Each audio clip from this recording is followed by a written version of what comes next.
ఒకటే హెచ్చరిస్తున్నాను, మీరేదో ఇలాంటి కార్యక్రమాలు చేస్తారనే నేను గ్రామాల్లో పార్టీ కార్యకర్తల్ని పిలిచి కూడా మందలిస్తా ఉన్నాను. మీరు రెచ్చగొట్టి ఇటువంటి కార్యక్రమాలు చేస్తే మీకు 7.0 మీ జగన్ రెడ్డి చూపించే 2.0 కాదు, మీకు 7.0 7 ఊసలు లెక్క పెట్టుకునే రోజులు కూడా మీకు దగ్గరలోకి వస్తాయని చెప్పి సందర్భంగా చెప్తా ఉన్నాను.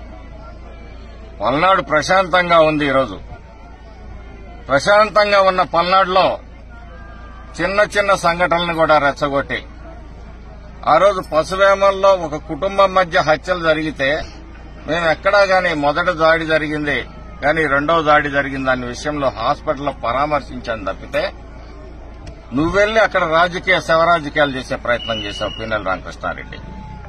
ఈరోజు దీని వెనక ఎవరున్నారు ఏంటనేది ఖచ్చితంగా తేలుస్తాము. తేల్చి మీ అందరినీ కూడా 7 ఊసలు లెక్క పెట్టే పరిస్థితులు తీసుకొని వస్తామని చెప్పేసి సందర్భంగా చెప్తా ఉన్నాను.